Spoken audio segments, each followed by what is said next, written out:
evening, everybody. Good afternoon. Welcome. Call this meeting to order. Adequate notice of this meeting has been provided by posting on the bulletin board in Village Hall, and mailed to Ridgewood News, the record, and by submission to all persons entitled to the same is provided by law of the schedule, including the date and time of this meeting. Roll call, please. Councilwoman Howe? Here. Councilman Pucciarelli? Here. Councilman Ritchie? Here. Councilwoman Walsh? Here. And Mayor Aronson. Here, please join us as we salute the flag. With allegiance to the flag of the United States of America and to the republic for which it stands, one nation, under God, indivisible, with liberty and justice for all. Please join us now in a moment of silence as we honor the American men and women serving in the armed forces, as well as those serving as first responders.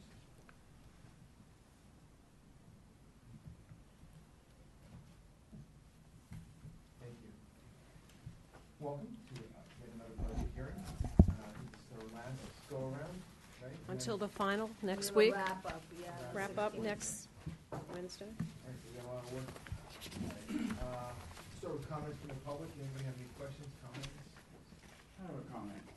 Could you come close so we can pick you up? Thanks. Okay. Centralized microphone.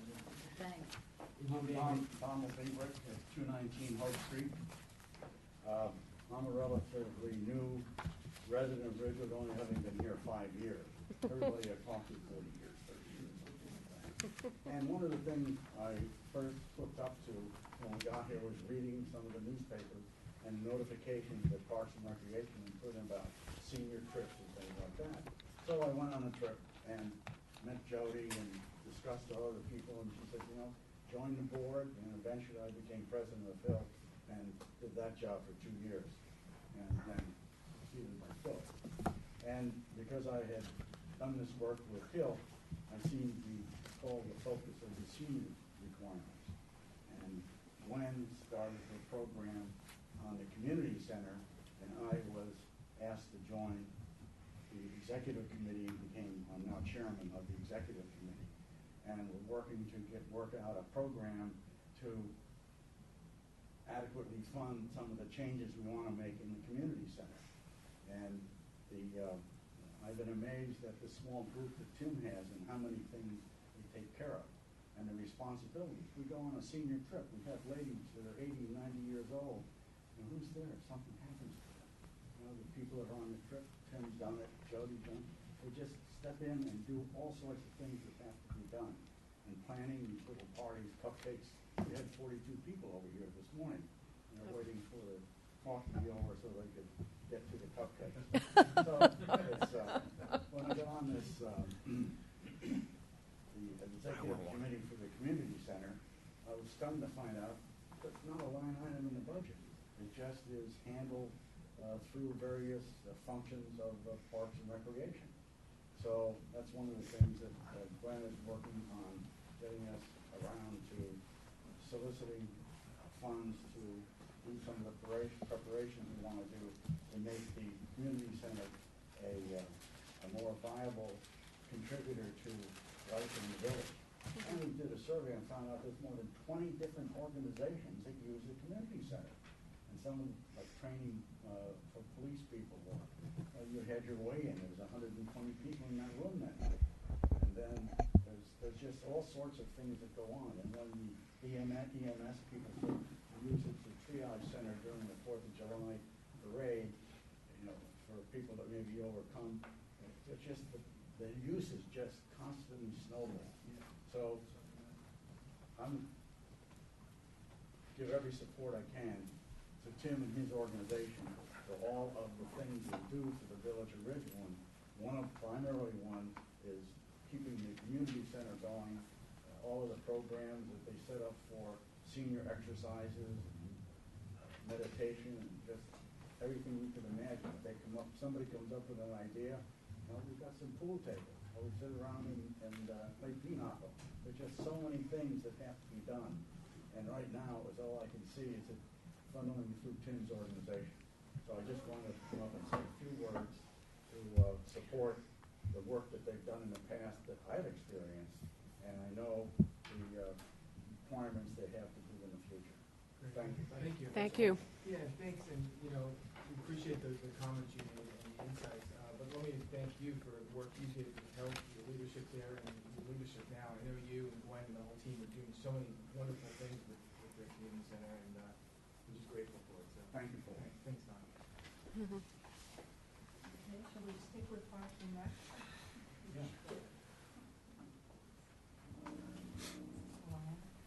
That's fine. My name is Phyllis Wiley. I'm the new president. I live at 5 Heights Road. And I just want a few moments of your time to let you all know how important the guild is to the senior citizens. And it goes beyond the wonderful programs and trips that we take. There's such value in this starts for the seniors and encouraging them to get out, socialize, meet new people, and do new things. And I've come to learn over being an adult a couple of years now. Sadly, there are many people that will tell you that it's the only thing they have in their life. Their spouses are gone, their children are far away, and their friends are gone. So it really does a wonderful thing. It encourages them to get out and participate and socialize. Many of them could not do it without the wonderful bus service that we have. So basically, we just want you to know how grateful we are and how much the Parks and Recs and Village does for the seniors. Thanks, Bill. Thanks for your comments, and thanks for stepping forward to take over health. Big shoes to fill. But I'm sure. Good afternoon, and welcome. Thank you. Gary Sinello, 260 South Pleasant. Two things when we're at a budget meeting. Been reading a lot about overtime pay, unused sick time. I was wondering if we had revised our policy and what our policy is on that, was my first question. And the other thing was just that in this town, the volunteers are an integral part of the town. Our 4th of July parade still baffles me that we don't donate anything to that parade. It brings in that and the Memorial Day run are all run by volunteers. It's all donations. That adds to the whole aura of what Ridgewood is. And I think that whenever you can help out the volunteer organizations, we need to do so. And if people are willing to put in the time, and you just have to put forward a little bit of money, that, it's really worth it, because we're all just working our butts off for nothing.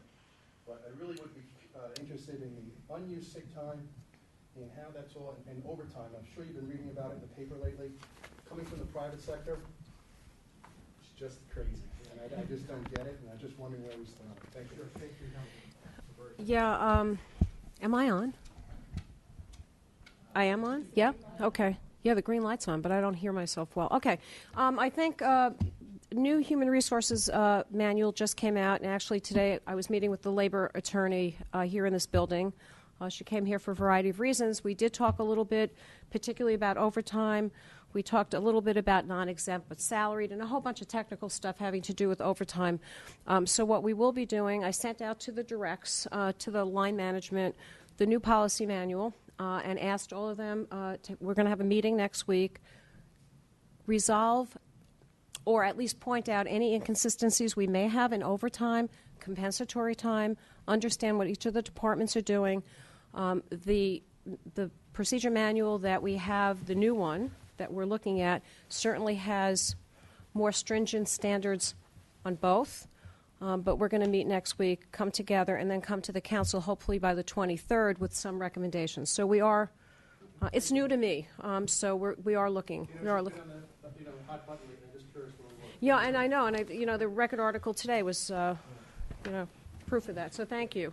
I just comment that news delivered in the article, it's not like it took us by surprise. No. The Financial Advisory Committee was all over that number months ago when they said we have this $6.4 million unfunded liability, and we've got to do something to stop it from growing. So Which the includes- Financial Advisory Committee, of which Roberta was a member, so she became village manager, was very much aware of that, and they too have been asking us to do something about it.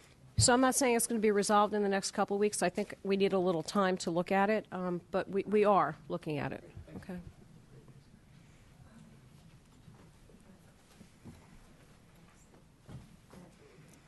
Liz Club, 105 North Indian. I'd just like to make a few points regarding our Park and Recreation Department. With the exception of the solid waste control, no other department in the village has greater citizen engagement. From our tiniest tots taking their first dip at grading to our treasured seniors enjoying jazzercise before a game of bridge, this department touches lives, changes lives, and contributes significantly to extending some lives.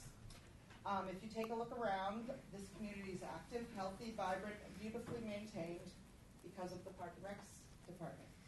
I'm here to offer my observations as a resident, a parent, a member of the Park and Recreation Commission, and an original member of the Community Center Advisory Board. We need adequate resources to continue to maintain and enhance the quality of life our residents through our parks, the quality of life for our residents through our parks and programs. We are constantly striving to be innovative and to appeal to the growing needs of Ridgewood. Public-private partnerships are working in this village and are most recognized within this department. The Conservancy of Public Lands, of which I'm a member, is off and running and soon will host the first ever Daffodil Festival when 7,000 bulbs come to life. There will be signs at our park similar to the giant new rock sign recently installed at the Tabernacle Family Park, and we are now a mainstay water station for the Ridgewood Run. In addition, the PRC co-sponsored a hugely popular winter event on a frozen Graydon pool, Fire and Ice, attended by over 1,500 village residents. I'm asked constantly, why don't they have skating parties every weekend? Our middle school mixers continue to attract large numbers of kids so that they can learn to be socially responsible and to conduct themselves appropriately. Last Friday night, we had 186 graders in that room, and we are expecting a very large group tomorrow night of 7th and 8th graders. These events are staffed by volunteers, one of which is myself, and some paid employees. I'm often asked, why can't we hold more mixers throughout the year for the kids? Thanks to Councilwoman Houck, our seniors are back and enjoying together with renewed energy to promote their needs and are willing to actively fundraise. But we cannot ask our residents to empty trash at our parks, trim trees, or prepare a ball field for a game. Nor should we ask for volunteers to clean restrooms, cut grass, haul brush, and debris. For a village this size, we are one of the smallest departments, but we have the largest reach into all of our residents' lives. Our revenue-generating potential remains untapped and should be better utilized. We can do this with more resources from you. With your continued support and some additional funding, we can continue to provide our residents with the services that make a critical difference in the quality of life in this beautiful village. Thank you. Thank you, Liz. Appreciate it. And thanks for all you do for Parks and Rec, the dances and everything. We appreciate it. On that note, hi, I'm Mary Beth This is Lang. constant theme here. 302 Woodside Avenue. I am presently the president of the Conservancy for Ridgewood Public Land, past president of Women Gardeners, past president of Project Pride, and a member of the PRC board. So I think I know a little bit about what goes on with this stuff. I moved here 27 years ago, and I came from Arizona. So I'm driving around, and real estate agents are taking us. And we kept going to different towns, but for some reason I always seemed to cut through Ridgewood. And I said, let's not go there. I like it here. This is where I want to be. Go back to Van Ness Square, and it's so pretty.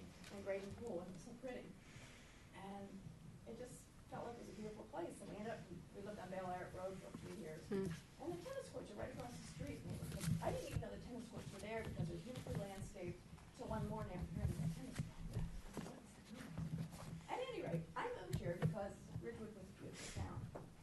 And I think I've done a little bit to help it along the way. But we can't continue to work the way we are. My volunteer group, I'm one of the young ones.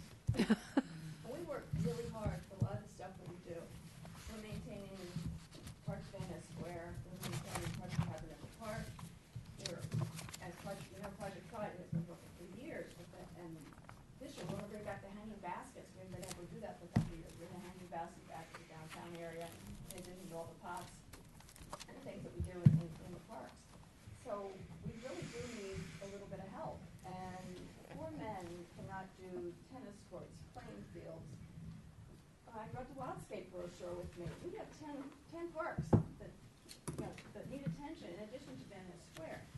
It's really a lot of work. And we're not going to have a beautiful village if we continue to do what we're doing to the budget for the Parks Department. And like I said, all the volunteers are older than me. It can't continue too much longer. So I just have a question to look at that and hopefully restore some of the cuts that have been made to our budget. Thank you. Thank you. Appreciate it. I'm the music person. This beautiful environment that everybody's been speaking about. We're the ones Can I just have you that identify I know. yourself? It's Joe Delaney and Cashew Memorial Shelters. We've been here for 56 years. And this year we'll have 19 concerts. We have 22 sponsors. Now, we went to somewhere between 40 and 50 businesses this year in order to get sponsors. And we have sponsors that continue to support us each year. But it's more and more difficult to get those sponsors. We got 2 new people, one that, and a third one that will return. But we lost a major one at the same time. So the financial situation is very sketchy, no matter how hard we work, and no matter how many people that we come to, and so many businesses that we approach. And we try to balance, we have performers that are professionals. We want good quality music. And you all do know what the Cashew Memorial Show is, I'm sure. The concerts are Tuesday and Thursday evenings, and they're free. This is what Ridgewood's about. This is why, as Mary Beth said 2 minutes ago, this is why we all came here. It's an unusual, unique community, and we struggle every year with the financial part of it. We raise as much money as we can. We are again all volunteers, but we need the committee and the budget for us to be part of it in order to produce the type of quality entertainment that we do. Along with that, what we are trying to do are to bring in groups that are from Ridgewood. We will have 2 this year that are made up of young people who we've either gone through the system or their kids are in the system. So it's a combination of quality entertainment, bringing the town together, and having the financial means to support it and have a very, very good summer ahead of us. And whatever consideration you have, up to that, please. Great, we appreciate it. Thank you. So much. Thank you. Can I get a second bite at the apple? I wasn't aware of the protocol. I apologize. We usually don't do that. Is it? I thought we were only public comment. I didn't know we were talking about our individual groups. Well, you'll be coming back for the individual group. Yeah. All right, any other comments? Great, so let's get started. I think- Okay. We're starting with the Parks Department. Can I just ask a question to Steve? Because I'm not sure, if you look across Tim's whole budget of revenues, and I just started kind of looking at this last night and today, based on what Tim and Nancy are telling me, it looks like Parks have a revenue stream of about $859,000 last year, 2013 actual. If you look at the Parks Department sheet of anticipated revenues, it's 0. If you look at Recreation, it's 282. If you look at Project Pride, it's nothing. And then there's 362 for the pools. So I'm just wondering whether or not we're reflecting on the cover sheets, that the new cover sheets, the total revenue of Tim's, of the areas. If he can identify which revenues he has, I use the actual current fund operating. Yeah, so he has. Revenues, it's not from the trust funds, because that's a separate fund. Okay, but some of that is trust. Mm-hmm. Yeah, what I'm reflecting on the sheets is strictly current fund revenues that come into the operating budget. Okay. So the $858,000 that Tim thinks he has from last year is not revenue from last year. Well, it would be coming from the trust fund. Am I Well, it's correct? money we generated. Last year. Some of it goes into trust, as we discussed Yeah. earlier Okay, today. yeah. Right. So I'm not picking up the So I think from the perspective, I don't know, I know I have an FAC person here, but from the perspective of these cover sheets, I would think that we should be reflecting on these cover sheets, if we're going to reflect total costs, including all of Tim's overhead, that we should somehow be, regardless if it's in trust or not, we should be showing revenues of last year that were actual. I don't want to take this off base, but I just want to make sure that we understand that.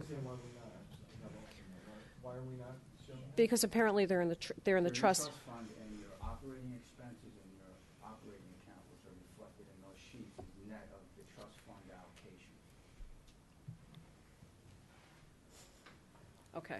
So I think I think we need work with this cover page. So and in all fairness to Tim and Nancy, the cover sheet wasn't available to them till today. So for them to speak to this cover sheet is a little sketchy.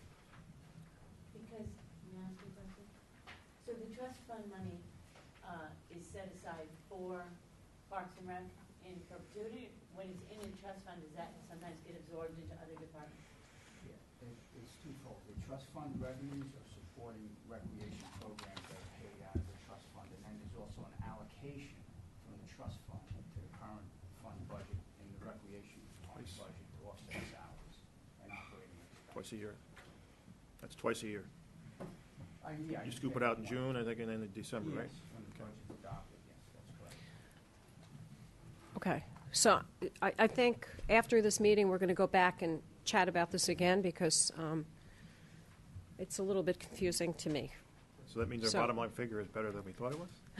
No, it doesn't. It still means, no, it still means, and let me just say something. I appreciate all the comments from the audience. I love Parks and Rec. I said this to these two of them today. I think it's fabulous. I think it makes Ridgewood what it is. However, you know, there's a 2% cap at the New Jersey state level. This budget in parks particularly is up 7%. We have to, as a community, make a decision. If we take parks up 7%, somebody else has to come down. Okay, so it's a question of priorities. It's not a question of liking what, because I think our Parks and Rec area are terrific. And my daughter and us, my husband and I have utilized it, but I just want to put that out there because, let me be blunt, many people in this community do not want to see a huge increase in their taxes. All right, so we really do have to make a decision between the various priorities. Absolutely. And to revert to the point, it's like with the police department, I think there was a 7% or 8%. Over 7% increase, and we need to. That's got to come from somewhere. So, and right, with the 2% cap, and most people, I would say, not wanting a large tax increase, they want a no tax increase. Poses a challenge. So we'll have this discussion, but we have to realize that we're under a lot of budget constraints here. So. As we are. Okay, and As we all are. okay. If I comment on that, this is an unusual department in that usually we see the actual is less than the budget. This Yes. is a case where the actual is actually more. So Steve is doing percentages of The actual is more. the increase versus the appropriation. So in this particular case, it's less than 7%. So if you look at parks, for example, if you look at the budget sheet, you'll see in actual it was 698,000 last year, right? Right. And they're coming in with the 729,000 total. It's about a 5% increase. It's not quite 7. Yeah, right. Because I think Steve is. Last week about doing actual versus. Yes, we did. Is that This one is a flip of what they is that actual versus budget or budget versus budget is the question? Yeah, this is budget, and then actual to actual. Yeah, yeah. So this is budget, but what you're looking at is budget. Right, and what easier for us. I know that's confusing. To make more sense of looking at actual versus. I think we need to do that too.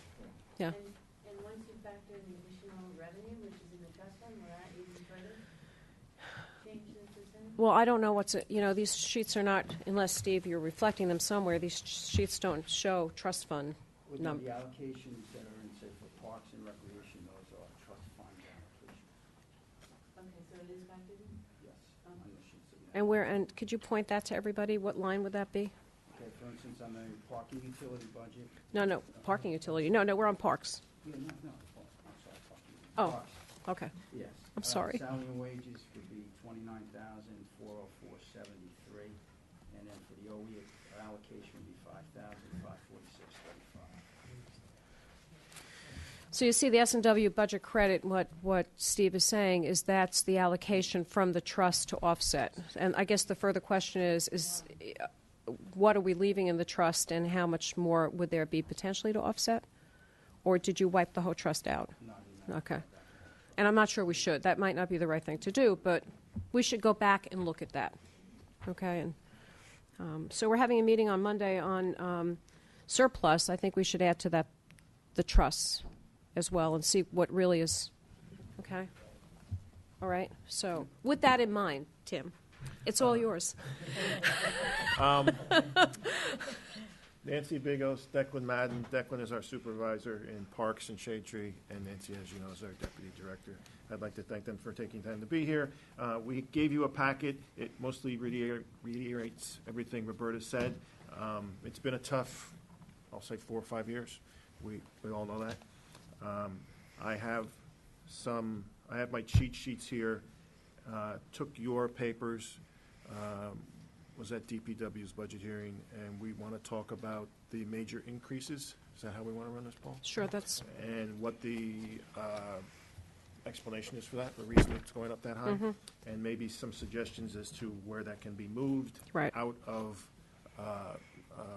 OE and into cap, maybe.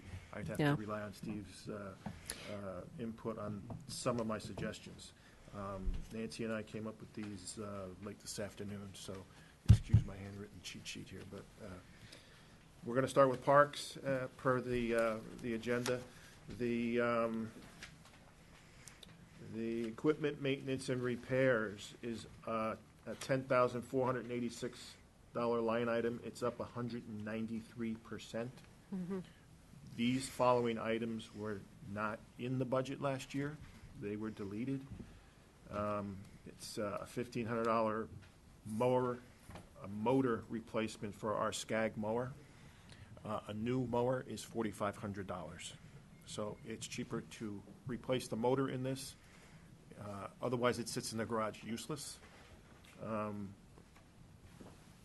Declan told me today, and one of our groundskeepers, both of his paint liners just went kaput today. We had programmed in $350 to replace one of those liners.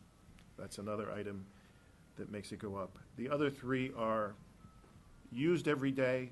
It's in the shade tree operation. The stump grinder, which grinds the stumps for us around town. You've seen them this past couple of years. The teeth on them periodically have to be replaced. I believe they're titanium. You can only use them for so long. I think they can only be sharpened twice, and then you have to get rid of them, and they have to be replaced. And then you need a set of bolts to go with that.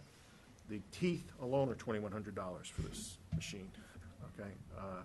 The bolts are $1,700. That's 4 sets, and then the chipper blades on the chipper, which are about that size, have to be replaced. Some of you might remember a couple of years ago, one of these blades in a private industry in New Jersey was thrown 1/4 mile and went through someone's roof in their house. That's what these are. If you don't keep these up to spec, it's a safety problem. So, yeah, a little louder. okay. Hey, Tim, That just- accounts for just- $6,900. I mean, you mentioned 193%, and that's really an erroneous number, because, again, your actual last year was about 7,000, you were asking for about 10,000, so, again, this is the problem we keep running into with this actual versus appropriated. So Yeah. it's really not a tremendous increase. I mean, from my point of view, you don't have to sit here and explain $3,000 more. Yeah, it's about 40%, It's, but, Well, those items I just mentioned, that accounts for $6,900. Yeah. So, I mean, The point is the percentages are off, because we're more focused on actual last year versus So- budget for next year, and these have a budget to budget, which is, yeah. which is a good number to have, but it's good to have both. Yeah. Okay. The conferences at schools was a $2,000 item to send our supervisor here to the Public Works Management School down in Rutgers. Okay. That accounts for the increase there. The acquisition of equipment, which is a $10,750 line item, is up 330%. And that is, and Steve, you have to help me with this, we have 2 water fountains at We're Maple taking it Park, capital. one handicapped and one regular. They're $4,500 a piece is the quote. Can they be moved into cap? Yes. Okay. So if Good. you move those into Yeah. cap, you could remove $9,000 from that $10,750 line item. So that's the conversation we were having, and Tim Correct. seemed to think that there was a minimum on capital, and I didn't think that, I thought it was a life-based thing rather than a minimum expense. Is that correct? Yes. Yeah, okay. Tim, just on the water fountain, the grant that we wrote, the Sustainable Jersey grant that we wrote, we got the block grant, but the other grant, they told us to resubmit that, so you might be able to put, because it was the water, I don't want to say water fountains, it was the water fillers. Who- We may be able to. Who administered that grant on staff? Yeah, did. Okay. So we got the block grant, but they said to resubmit it, and actually, they had posted our grant online because it had to do with the water filling station. So, the plan is to resubmit that Mhm. at the next cycle, so you might be able to roll these water fountains into it as well. Yeah, my other question for you, because I know you're an expert at this, and we sat and we talked about, we talked about TAP, and TAP had a beautification piece in it. At the end of this all, I'm just wondering if there are other things in Tim's numbers that we could apply through TAP for. It might be another way. The last item in the Parks Division of a note is in horticultural supplies. There's two items. Big. One we should talk about. There's $9,000 in there for trees, replacement trees. You all know about the storms we've had in the last couple of years, and I'm not going to even go into that. That represents only about 70 trees. But we haven't planted in 4 years. We now have a shade tree commission. I don't know what council's feeling is on giving them a budget, but that is something that could be moved in, and they could be using that for tree replacement for their for the commission. I would only request that probably 1,000 or 1,500 be left in the parks budget just for breakage on our properties. Yes, we have them in the yard. We have them. We have them. They're bare root. Declan's keeping them watered over in the parks for Earth Day. Well, these no. are only the ones you're talking He's about. talking They're mature like this tree. tall. Yeah, These he's- are 12 feet tall, 24-inch ball, 2.5-inch diameter trunk, and that's what we put in along the streets, at the schools, that kind of thing. Yeah. We normally plant them ourselves. I've talked to George Wolfson. He was going to reach out and try to get a price to actually buy them and have them installed. There are companies who will do that. Hawthorne Shade Tree Commission does that. Declan is from Hawthorne. He used to be on the Shade Tree Commission there. So it's a thought. I don't know what the council's priority is with giving them a budget. Not a lot of committees do have them, but some do have budgets. And if the thinking is we're going to have some kind of money, this might be a place to move it over. We do that in several places in our department budget. Cash or Shell, Project Pride money actually moves out of recreation into, I think, trust, and then Steve moves it from there. So it could be done with this. Tim, just an aside on that, for everybody else's, I just met with George Wolfson this week, and I finally handed him those books, which came from Mr. Luna, who was one of the first Shade Tree Commission things. And the minutes go back to 1912. And in 1912, the Shade Tree Commission had a $20,000 budget. Wow. In today's dollars, Yeah. gabillions. It was budgets back then, and they, Sure. they did spend it wisely. Mm-hmm. The other item was our garden mulch. As you probably don't remember, but several years ago we eliminated it because we were getting FEMA assistance, and we had them restore the gardens after the storm. That was 13 men for each of the last 2 years. We don't have them, obviously, anymore. The program doesn't exist. He has 3 parks maintenance men left under him. The FEMA people, among other duties they did, it took them 2 months to do every garden in town. We now are pulling in the horse farm, and that will be done this year. And then we have the traffic island on Grove Street, rather large one, that's going to have to be done also. I suggest to you it's not a good use of manpower if we're going to have to dedicate his whole staff to just putting mulch in the garden this summer. He does many things with his 3 men. I would suggest it's a better use of time and labor to reinstate that. They come with a tractor trailer. They blow it in 5 days, the whole town. The other thing is we used John's mulch. I was just And gonna say nothing that. against John's mulch, but he does double grind it for us. It looks great, but the difference He doesn't between burn it. John's mulch that we generate internally and store-bought is I Burned. don't want to say incinerated. It's heated to a temperature where they burn all the Yeah. seeds out of it. I learned that today. They sterilize it. Thank you. Our stuff has beaucoup weeds that come out of it, which again is very labor intensive. You probably have to, and Declan helped me, every 2 weeks you'd probably have to weed when we use our own internal material. And for both of those reasons, I would suggest reinstating that. It's a better use of time. And that quote comes from, that's Yeah. a legitimate quote from Downs Tree Service. And I guess the other discussion we had today, besides burning the mulch, is whether or not we could potentially use part of the sheriff's program which he mentioned to us when we were there the other day, on using inmates. And they would be free. We would have to give them the material. I do have as I said to Roberta, I do have a project in mind for them. My only reservation is I have dealt with them before, years ago. You have to get, unless it's changed, you have to get your reservation in pretty far in advance. And if you think you're going to count on them putting the reservation in today and we're going to have them in 2 weeks, no, We should ask him, because Michael Sordino said when we were at this conference the other day, he said he had labor willing and able, and he is fulfilling each of his requests in a timely way. So he has that, as well as the community service, which I know we also have used in certain departments, but there are those two programs. So I think, between now and when we cut the final budget, maybe we could take a look into that and see if there's an opportunity. Of course, we have to be used to the fact that these people, they have to be watched. They're wearing their orange outfits. I just put that out there. They've been in town before, years ago. Even Christchurch, I think, used them to clean up their property years ago. I think it's a Quinny great, Pond, we used them for cleanup many years ago. And these are not really hard. These are people that are in the jail for mainly drug issues. And Waikiki. They're grouped by specialties. They have carpenters, painters. But I go off subject. Go ahead. Sorry. The last item is staffing and the parks level. I did give everyone in the packet the current organizational table and the number of people in each title there. We're asking for a temporary seasonal of 2 or 3 men, and 3 men is what is written up in your paperwork there, just so the public.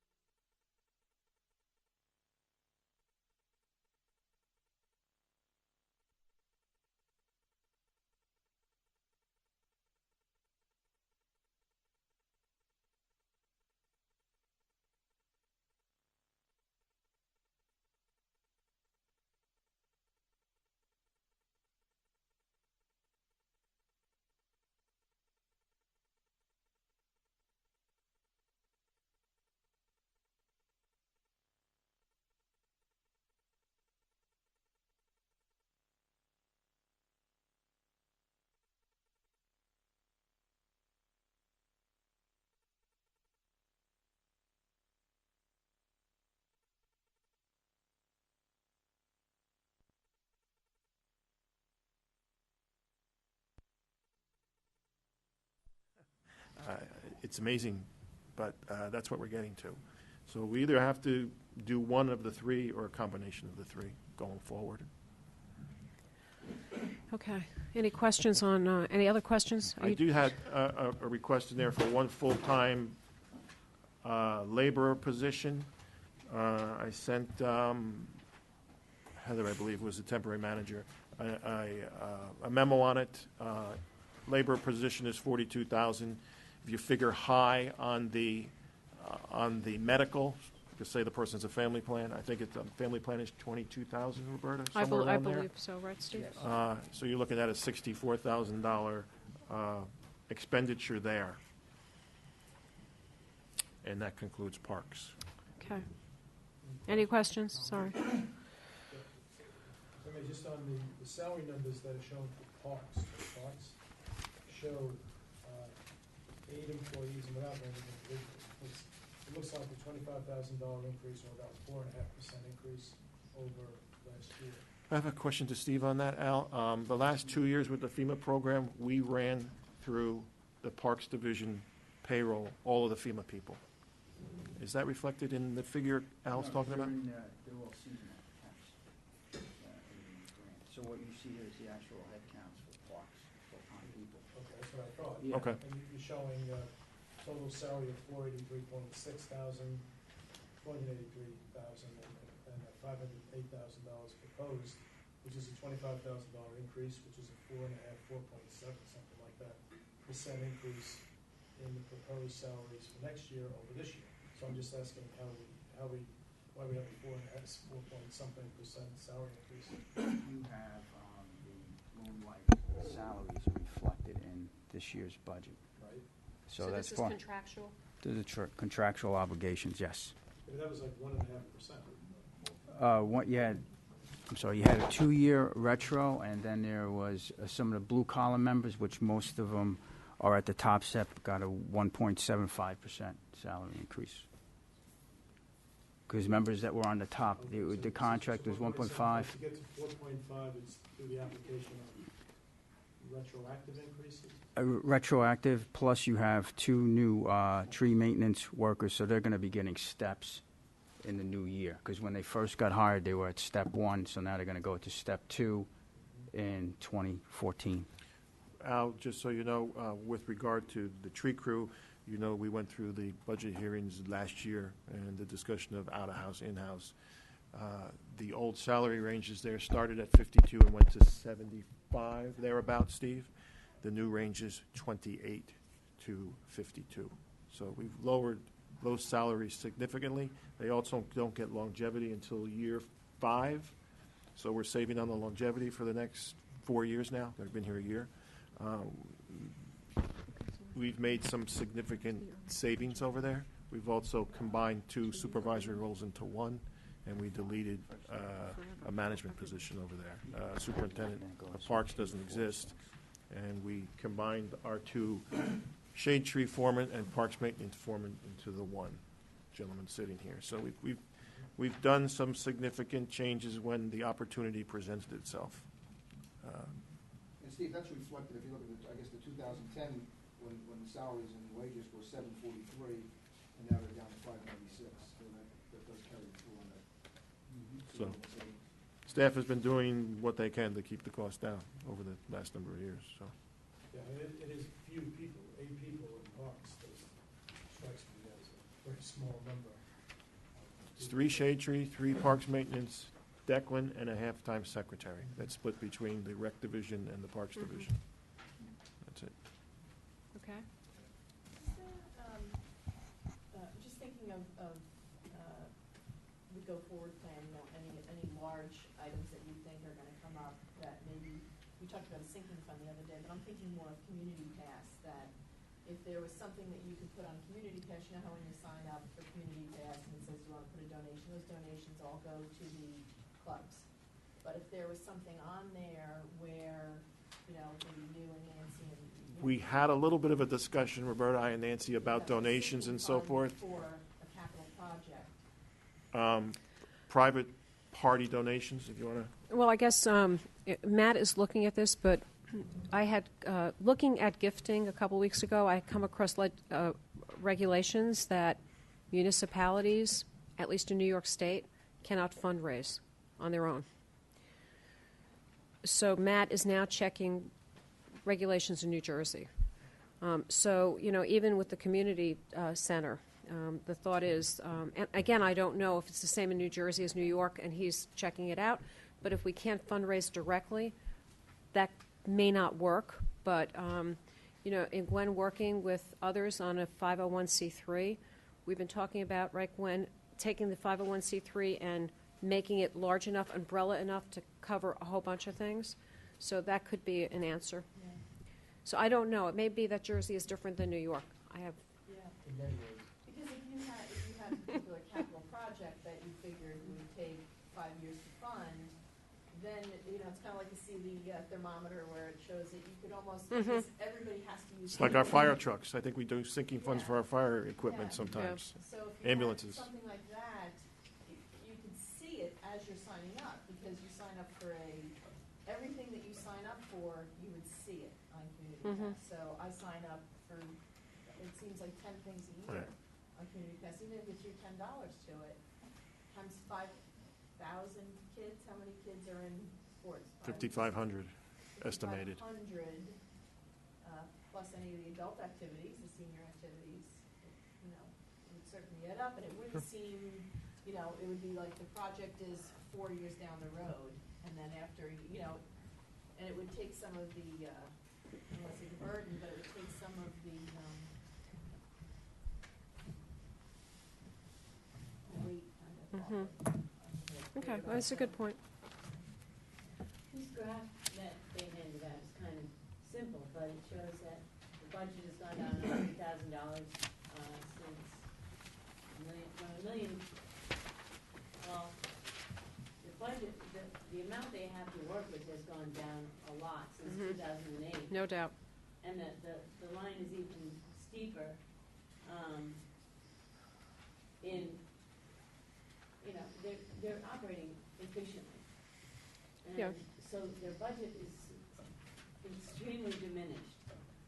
And they're still turning out more than what they turned out, you know, in 2008, with less to work with. Mhm. So fewer employees, lower salaries, less of a budget, they're actually giving us a better product. And at some point, my fear is that we're gonna reach a breaking point where the customer isn't going to be satisfied anymore, because it's the law of diminishing returns. Right. You just can't keep doing it. It's an excellent point, you know, and it's something that we face across the board. Yeah. With our services, with our public safety, with Parks and Rec. There's no question that you guys do an extraordinary amount with little, and less each year. And, you know, and the role that Parks and Recreation plays in the life of this community is relatively unmatched. It's central, and we've heard testimony from different folks today. You know, the challenge we have is, you know, there is sort of a tipping point. There is that, you know, a point where we hit diminishing returns, but we're hitting that with every department, and that's not just unique to Ridgewood, that's unique to all municipalities. So it's, you know, our questions, as you know, are taken in that spirit. We get it. We recognize the important role Parks and Recreation plays in all your facets. It's just we are under such tight budget constraints. So, Right. That's Parks, unless someone has another question. Parks. Okay, Recreation. so we're on recreation, right? Recreation, I have only 3 items there, really, to discuss, unless one of you has something else. The biggest one is maintenance of other equipment.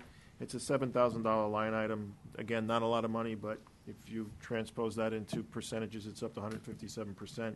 And there's a story that goes along with this. We, due to the federal code, redid the ramps in front of the stable. We neglected to put money in there to reestablish the irrigation system that was ripped out as a result of those new ramps. That's a $4,500 price quote. That's what's driving that up. And the question again here is whether or not that can be capitalized. And we look to Steve on that, but I have another thing to say about that, Okay, I'm which sorry. I forgot Go to ahead. tell you, which you probably know. The stable is going to go under another renovation shortly. I don't know the exact date. I think it's being worked out contractually with legal and the donating party. If we had to push that, I mean, I would hate to install it, have it ripped out again due to this construction, and then have to have it reinstalled. So I just want to mention that. okay. Okay. The temporary and seasonal, it's $110,000. It's up 17%. That's just a reflection of the new state minimum wage. And that is for the day camp employees. There's 80 of them, and that is recouped and then some by the user fee. So the conferences and schools is $1,850. We reduced that by $925. So there's really not, there's $800 in there.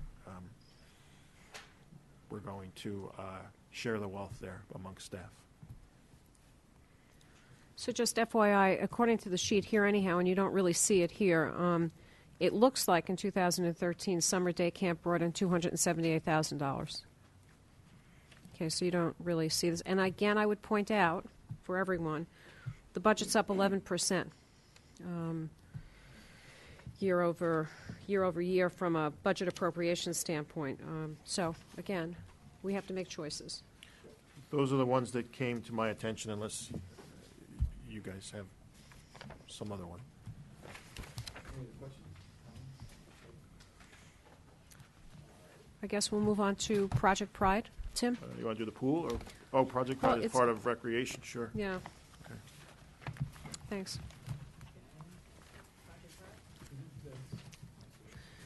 We can have Tim introduce, and Gary can. Gary Cirillo, longtime resident in town, lives on South Pleasant, and is the current chair of Project Pride. We couldn't get by, really, with what we do, going back to our other conversations, without Gary's troop and without Mary Beth's troop doing what they do. So, Gary? Just sitting back there listening, trying to contain myself, and passionate about it, but you just get more and more angry the more things that you hear. I'm personally very proud to be head of Parks on Project Pride. I'm proud to be part of the Parks Division. I think it's the one division where you kind of get your tax dollars back. If you've been to the stable, you've seen Nancy, it's a hub of activity. And it's constantly people coming in, and they're kind of using what we offer. So being part of the Parks Department, I think we all know that Parks Department is not our problem. It's not our problem. I'm here 20 some odd years, and to see all the guys just go down, just getting, trying to do more with less, it's crazy. So it's just crazy. Focusing on Project Pride, we are basically an all-volunteer organization. When I took over several years ago, due to apathy, it was about to be diminished. We weren't going to do it anymore. We do all the pots downtown. We do the kissing balls. We clean up the pots. We water the plants. We do hanging baskets. We haven't been able to do it in years. So we dealt with our little deductions. Last year we went down 42%. 42%. It's not operable. It's not. It's just, we don't take a salary. I've said this before in public meetings. No salary, no insurance, no pensions, nothing. It's an all volunteer organization for the most part. Everybody chips in. Everybody does a tremendous amount, and we get a tremendous return on it. Everybody who comes downtown says, "Oh my God, the central business district is so important to the town," and we keep it clean. We plant everything. We have people who donate things, and to be cut 42% it's outrageous. Wouldn't be a nice word, but it's the only word to use. Actually, just a particular question. You said 42%. We're looking at this budget here, and it looks like it went up last year. It did. About $500 to $700 or something. Yeah, we got 13,000 out of the 22,000 we were allotted. Well, that's not what the numbers here say. It says 2012 says 14.6. Well, actually, there was a very big, steep decrease, apparently, from these numbers between 2010 and 2011, and you're absolutely correct. It went from 21,000 down to 3,900. I mean, that's what it's showing here. I'm assuming that's correct. 10 and 11. Between 11 and 12, that 3,900 became 14,700, so it went up, I don't know, what is that? I'm not 300%. And then from 2012 to 2013, at least the actual, maybe not the budget, but the actual was up from 14.7 to 15.2. So really the steep, I mean, It was 10 to 11. yeah, 10 to... $5,000 that one year you're talking about. Ken had put X amount of dollars away because we had to buy a car. We had to buy a vehicle. Okay. So we couldn't pay for the vehicle out of 1 year's budget. So we took some money from one budget and carried it over into the next budget, and that's how we were able to do that. That's not where showing that here money either. is reflected. But we were operating at 22,000, 21,000, 19,000, then we went down to 13,000. So that was our actual. So, and that's all I deal with is actual, I'm sorry, because that's all I got to spend. So. Where's the car in here? Yeah. Yeah. And I know those numbers Here. are incredibly accurate. Okay. We bought the gator. So we gotta We figure bought the gator. the little Yeah, I have gator. to look. What the gate, yeah. What year was that? Was it last year, Gary? So it was 2 years ago, I believe. 2 years ago or 3 years ago? We didn't get delivered till last year. We didn't get delivery to the fund, yes. So that'd be So- 2011. And we had put that money aside into the budget, and we held it into October so we could do this. And then it was a whole issue of you can't carry money over, but, So we'll look for it. Yeah, I mean, we understand the frustration. we somehow worked it out. But this is mostly product, 20. right? This is, I mean, the budget is for. It's a small amount of payroll for the people who water. Right, but They most get of about it's $10 an hour, but otherwise it is all materials. Right. We don't have, they use the gas from the town, which is negligible, maybe $100 a year. Other than that, like Bernadette said, it is all materials. Mhm. And then, But there is some salary. How come that's not in here? It is. It's on the detail. Payroll is charged to the detail on the OE. You just see the gross OE number in there. I have it on the detailed sheet, Paul. It's maintenance help for the watering and the weeding of the planters. It's $4,500. I don't believe they use $4,500. But it's he not, it's tries to not keep it sitting in down as best salaries he and can, wages. but- Yeah. It's not in salaries. It's just strictly, it's very small. Yeah, so we have a rainy season like we did last year, the payroll goes down, vice versa, on the hottest days, we go out twice in one day. And so, you know, just to sum up, I mean, Where's the car? we're all materials, we're all volunteers, we've dealt with some smaller decreases, but this one's just a little bit too much. And then, on that same point, I always talked this about, to argue about with Ken, was that we never really put the gift ordinance in place. We never set a threshold, we never said, listen, under anything under $500, people, I can't get anybody to donate. They want to, but they can't. So if we would have put the threshold at $500 on a gift ordinance, and say, it's under $500, you want to go build an addition on your house next week, you can apply to it. But I have people say, listen, I can't even give you $100 because we don't have anything in writing still that says what our Well, at this threshold point, is. we're in the process of revising that and making it, basically, we can take contributions from anybody. Yes, we can. It's just transparency. Yeah, Because right. we're doing a trust, you know, how do we do it? Do we set up a fund? I'm like, we can't do it, we're not allowed to do it. Right. So I can't take, you know, everything that we do, you know, in the town, you know, from the shell is all sponsored, the 4th of July, the tree, you know, the run, all that gets money. We can't take money, we're not allowed to. And that seems crazy to me. Yeah, we're working that through. And, Yeah. Maybe it might be useful at some point for the two of you to just.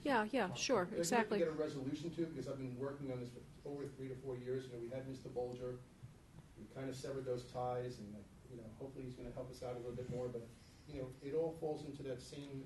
And this is arena. directly going into the trust fund. Is this going directly into us, into the village? Donations go into the trust fund. But, Okay. you know, everything else strictly is the appropriation that you receive from the village. Yeah. So, in closing, we love what we do, we just, you know, we're not the problem. We never have been the problem, we all know what the problems are. Parks and Rec is not the problem, so I really appreciate your time. Thank you, Gary, appreciate it. Roberta, do you want to do the shell? The band Yeah. shell? Or Yeah, we could do that. Where is, It's just, it's a, it's the just committee, one line. their money is attached to recreation in Nancy's budget. And then, like I said, Steve, when the budget is adopted, Steve moves it out and frees it up so they can spend it. so I guess that we don't see, Yeah, What? it's just the local share. It's one number. but Right. where is it? Where's the number? It's in recreation. You know, I can go through it really quick. They're asking for $9,000. They have 19 performances. It's going to cost $16,850. They've already fundraised $15,600. So the performances are almost at a break even. Where the village has traditionally helped them is in their printing costs, you know, for this stuff and their big signs, their emergency repairs to their sound equipment. Traffic and Signal handles that, but it's charged to their budget if something breaks. The big one is which was an accounting practice years ago. Traffic and Signal assigned a man in the evening to run the sound. I'm sure you saw Greg Gallo there over the years. They would be paid out of Traffic and Signal's overtime account. A number of years ago, it was an accounting change. It's charged to the Cash Shell's budget. They don't cover that, like I said. So those items alone that I'm looking at is $9,000. And it's within, Steve tells me it's within the recreation budget. It's just not a separate line item Right. in the recreation budget. It's a local share. It's under other contractual services. But those are traditional numbers there. They have not changed in many years. Okay. It's nothing new, is what I'm saying. Okay. Let's go on to Graydon. Let me ask you a question, if I could, before we go on. I'll look at it in a few minutes. Would it be possible, I know he's been very involved in state services, would it be possible to hold food services for Wednesday? Till next Wednesday? Or another time, because I know Albert, I don't want to speak to you, but yeah. There was confusion, as you know, about the schedule. We just have to make final decisions on Wednesday, because in order to put it together in time for the following week. We, we could, if we want right now, and I'm sure Tim won't mind, we could flip Frank in here now and have him talk to Fleet only and then go back to Graydon. Is that okay? Would that be okay? I mean, is that okay, Albert? We're down to the last minute. Okay, so let's, Sorry,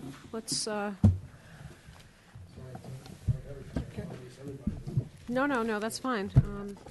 And we'll just deal with Frank's fleet, and Frank's feet, no.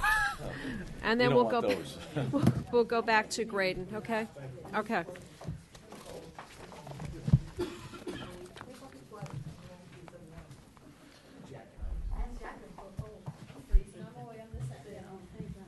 Welcome, Frank.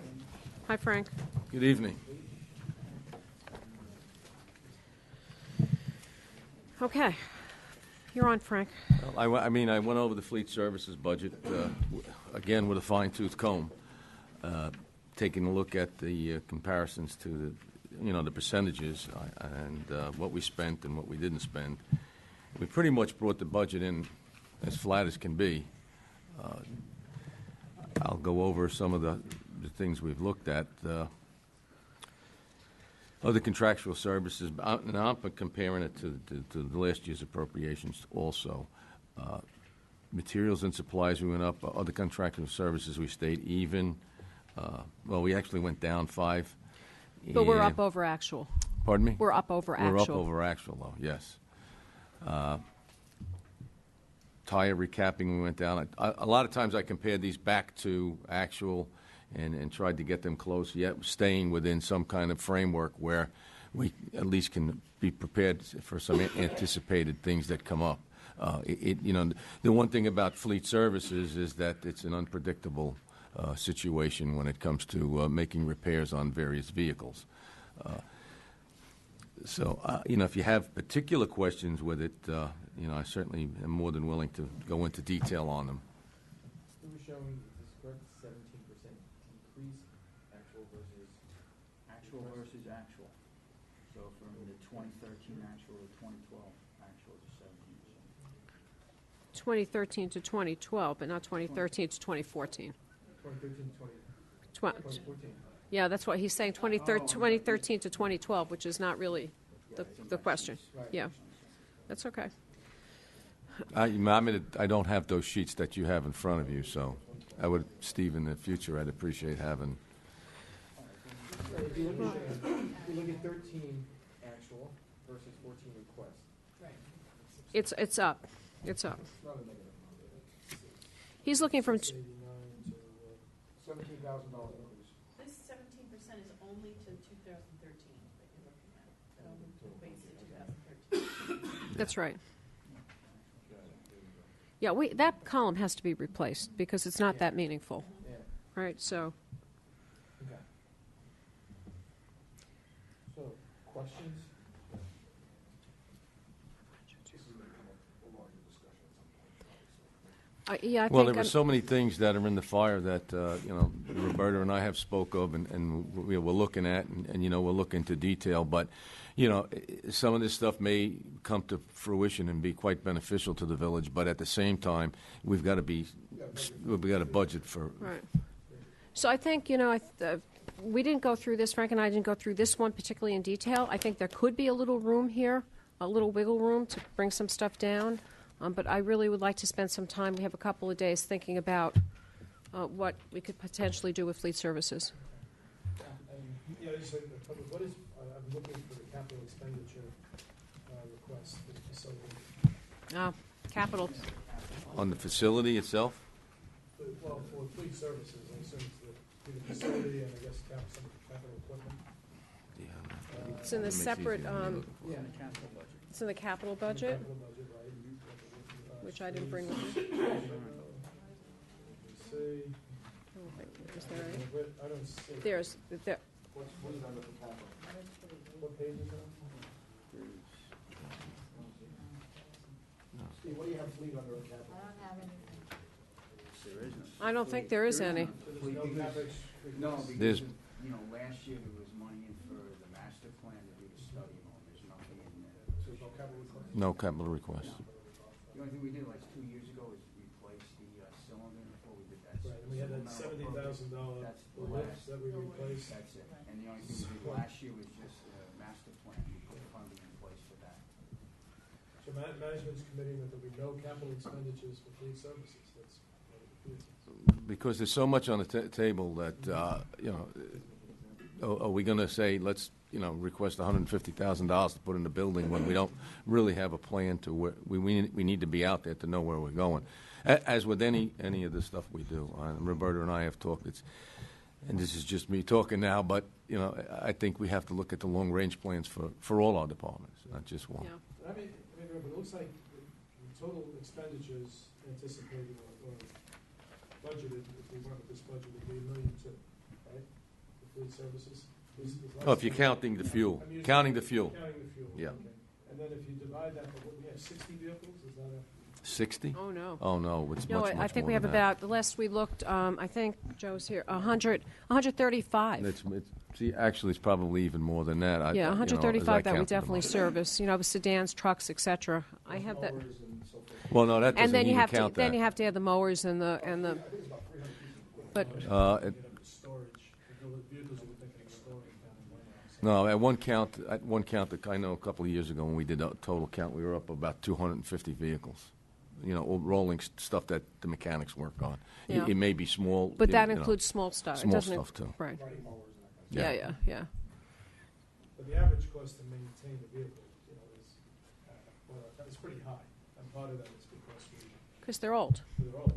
And there's that, not they understand fuel costs, fuel costs. I mean, we've got to look at that, and it's another thing we discussed. So, there's a lot at stake here, and a lot of things that we're encouraging in going forward, and some of it is our purchasing, what we do and how we're going to look at things going forward. So that, we have to stop putting $12,000 engines in vehicles and $4,000 transmissions.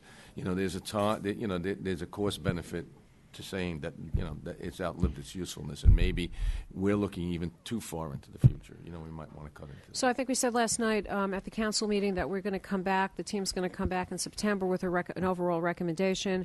At that point, we may be talking capital, depending on if we work with the county, if we don't work with the county. Correct. What is the expenditure necessary to go from the plan that we have now, which is really no plan, to turn over the vehicles to every 2 to 3 years, right? 'Cause- And so, Yeah. We even looked at maybe hiring a guy a temporary guy, as we do in most cases, just paying him hourly and have him do the basics, the oil changes, replace wipers, replace bulbs, the things that people roll in off the street with. Because basically, the way the garage has been is almost like operating like a firehouse. It's the fires come in, you put them out, and you're always putting out fires, and you're never really dealing constantly and consistently with the major repairs and maintenance. I have to say, it's reassuring that we're not planning to spend money on that building, because the building itself is a maintenance hog. And we're certainly not just talking about, there's several departments in that building, Yep. and they're all impacted by the condition of that building. yeah. Unless that CapEx is reflected somewhere else, the building, bricks and mortar. No, you would have to amend, you could amend your capital budget this year if you decided to do the structure, but, by the time you do your study and all that, most of the year. Yeah, no, I think it's great that we're not planning to spend it, but it may hit us as an emergency expenditure, just when it needs to be. Yes. Yeah, we had leaks. I was just in We the building. just recently experienced that. Just in the last week. I was in the building today, this morning, when I was meeting with the sanitation people, and their upstairs is pretty deteriorated. Yes. Yeah, it's not. Were you on the truck today? Yes, I did. I did go on the. I took a tour. Yes, I spent 2 hours on the truck today. Well, anyway, The bunch of really great guys. There's a consciousness of this is a problem that needs a solution. Continuing to maintain vehicles the way we're doing it is, it's inordinately expensive, and we don't really see the full cost here because we're deferring capital expense. And there's Correct. stuff that's And- being done away from us, and not to bring it up here, but I just went through a whole month's worth of bills, and we have some bills of stuff that we're sending out, and we have to really look at that stuff. And we have one that we know of that got a little out of control, and it wasn't in the fleet facility. It was, I think it was in Mawa or Ramsey or one of those facilities. So we have to look at that. And there are many things to look at there. Even when we've manage to look at the, locations of facilities, where you're sending them, the personnel to take it there, the time to turn, the turnaround time, the distance, so many things that, we'll be addressing, because we are aware of them. But, you really need to look on, you need to address the whole, every part of it. Heard is the new facility in whole or in part to replace this one. Leasing vehicles, we see the police departments doing that. Turning them over more quickly instead of running the life out of them and trying to patch them together. And then finally, and most optimistically, is the county's facility. Where there may be selective outsourcing or selective sharing. So that maybe we retain the fixing of bigger items, or like we have the staffs together working on stuff. And there's a lot of varieties within that. Starting last year with your initiative, we're finally taking a comprehensive look at this. Yes. And, it's great that you guys are working together. September is a great time frame, and that's sort of going to be a problem anymore. Right. Thank you. That's Thank you, and I apologize that I'm sorry I'm saying that schedule. not a problem. Okay. Come on back, Tim. Okay. Okay. Here we go. Musical chairs is back. I'll be back. Thanks, Mark. Thanks, Tim. Okay, so I guess we left off at Graydon, right? Yeah. Okay. So I just want to point out the cover sheet that you see here, and I know Janice is here from the FAC.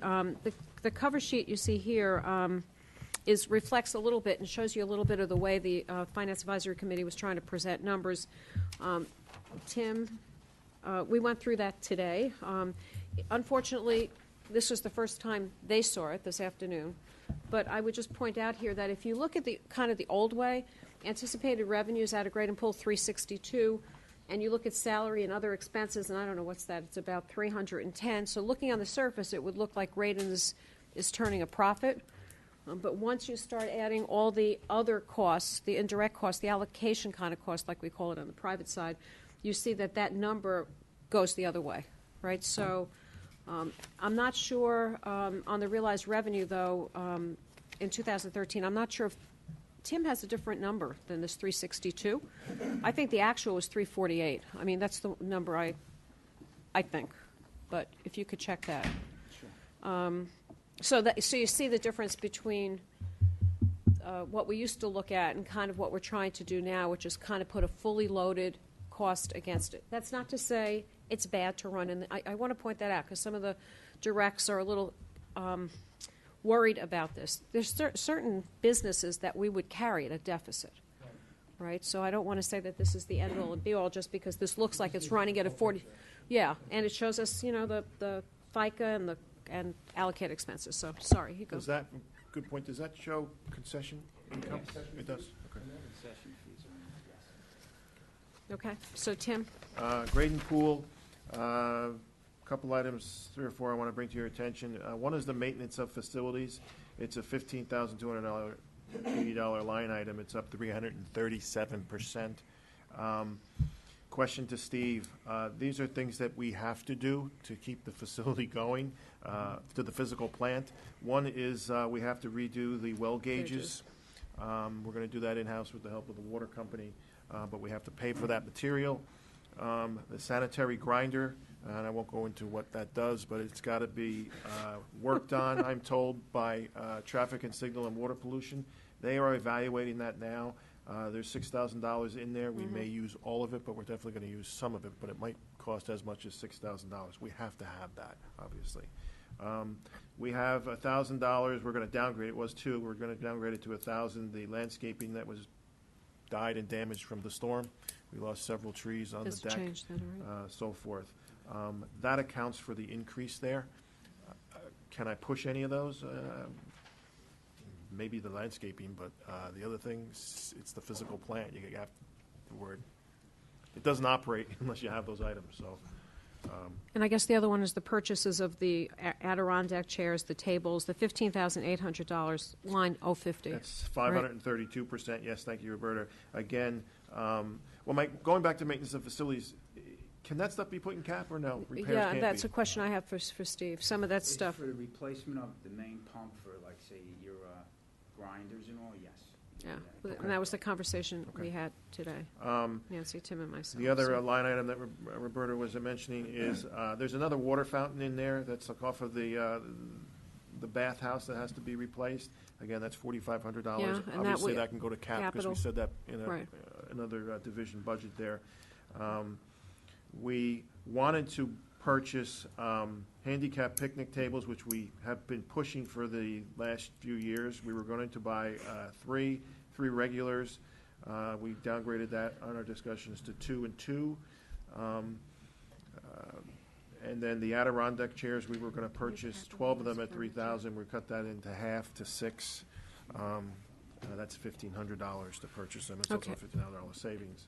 And we might be, I just had the side conversation, sorry, we might be able to capitalize the furniture. But again, remember, capital's not free either, you know, so, right. But the interest rates are low. Just make a note And I guess the other thing, Tim, I could be wrong about this, but this is what I thought I heard today. There, in here is a $25,000 fine. Yes, one of the items, thank you, was the other contractual services, and I couldn't find why it was up $44,000, because we didn't add anything to that line item. And then it popped into my head, if I add $25,000 into that, it comes to that exact number. So I guess Steve put that fine in that line item. So it's a one-time expense. So part of the increase here is that $25,000 fine as well. And I guess we can't capitalize the fine, can we? Wouldn't it be nice? Can I go back to one item? It's not in the budget, because these budgets were done before the storm. I think I mentioned it to Roberta or Frank, or I mentioned it at a staff meeting. We have about $10,000 worth of breakage of fence. Can fence be put in capital?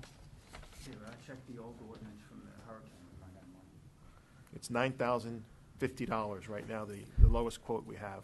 Okay. And that's at the pool, several locations uptown, around the stable, and on Grove Street. So Steve will check that.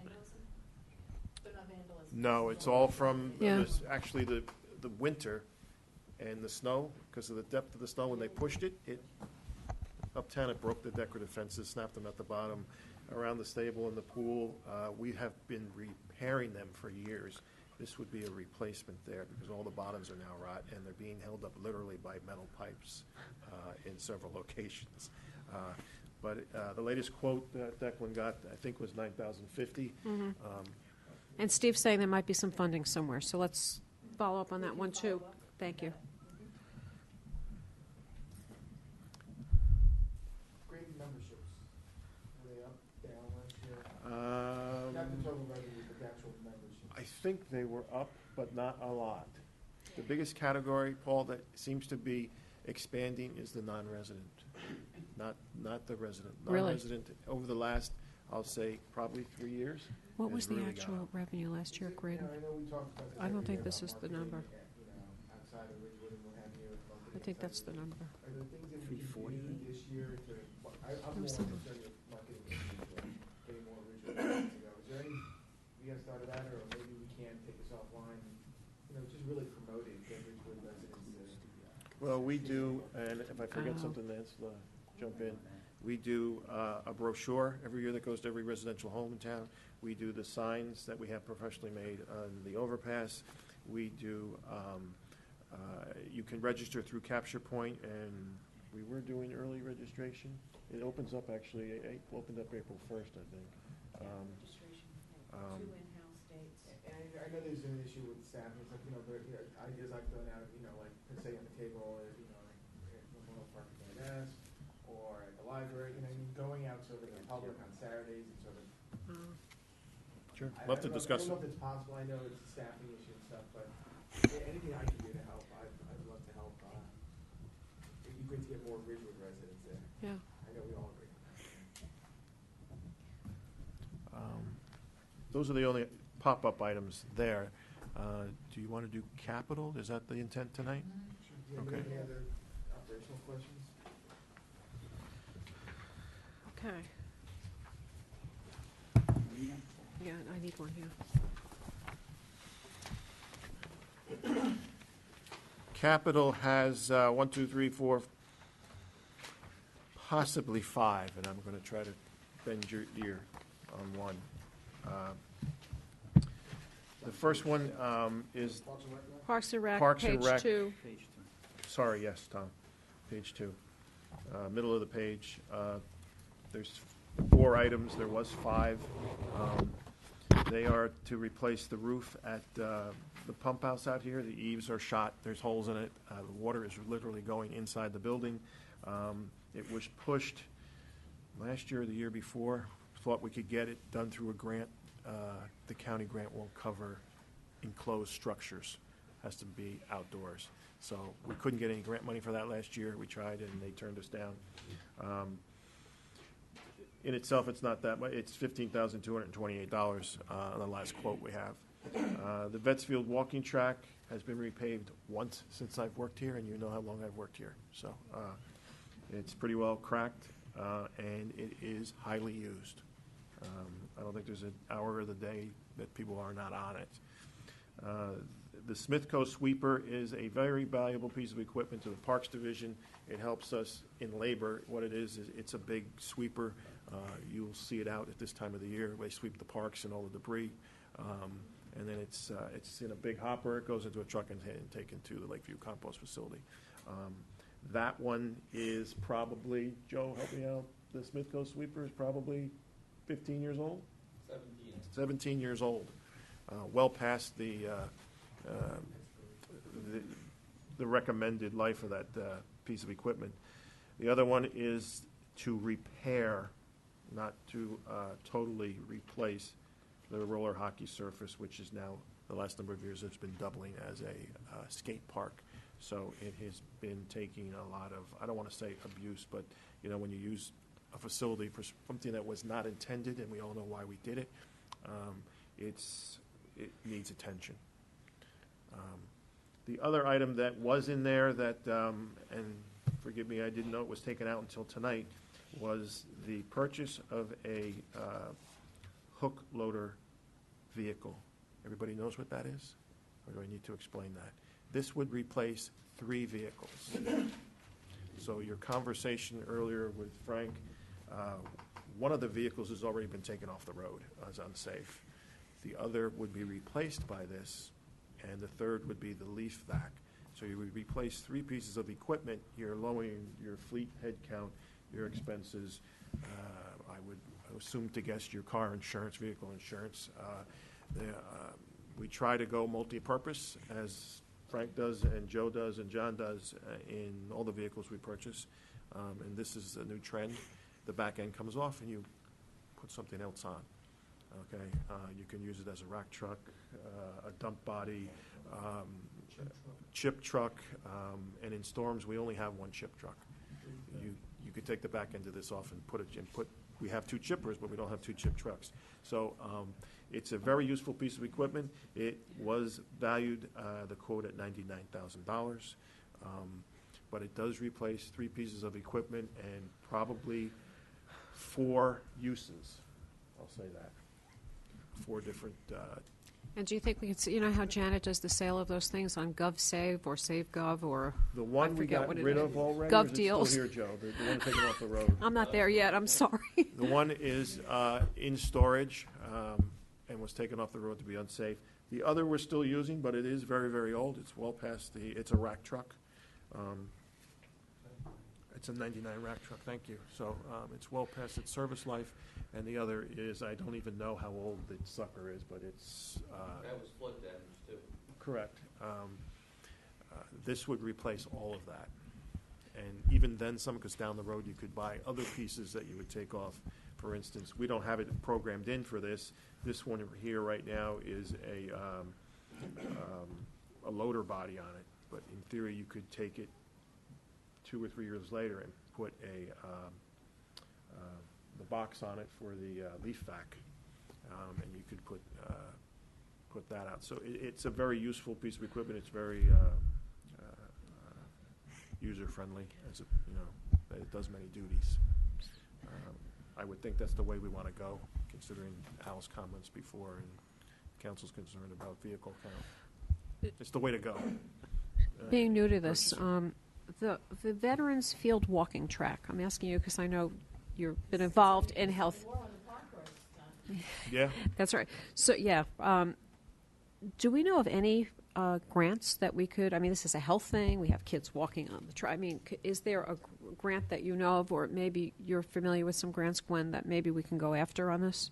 I mean, there's tons of grants out there. Some of them are matching grants, so if we can, you know, if you can commit to some of the monies, I mean, some of them, you know, are revolving. Yeah. Where they, Yeah. you just have to, yeah, but you'd have to 'Cause be it's health. specific as to, a lot of them are matching though, so if you.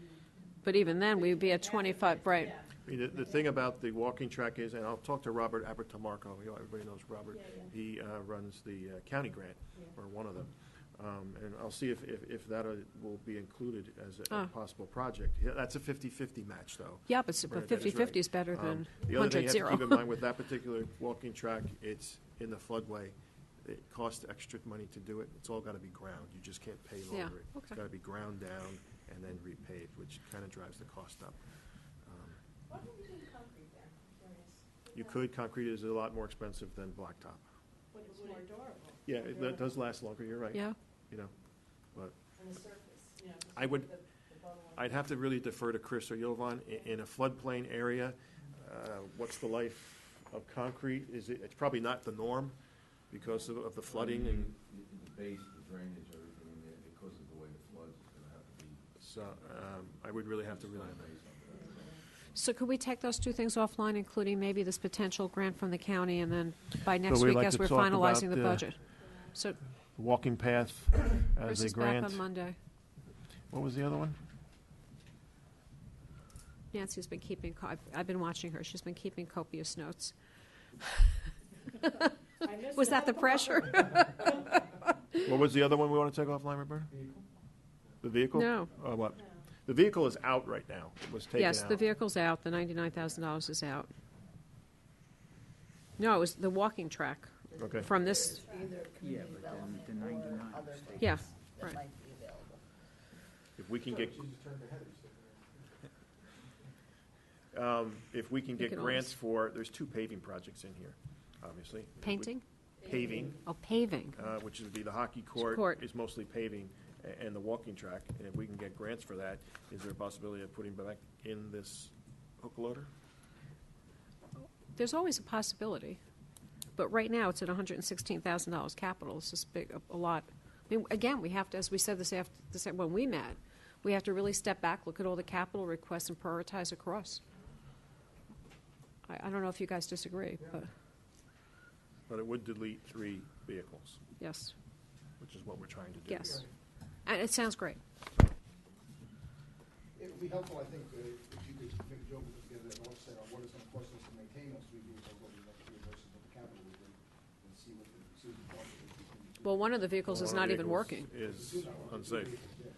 so. You know, again, if we end up with a $4,000 transmission or something like that, it's gonna be like. Yeah, good point. Okay. I'll talk to Joe offline about Is that. that it for Tim? Anything else, Tim? Nancy, Declan, do you have anything to say? Okay, Thank you very much. thank you, nice job. Thank you.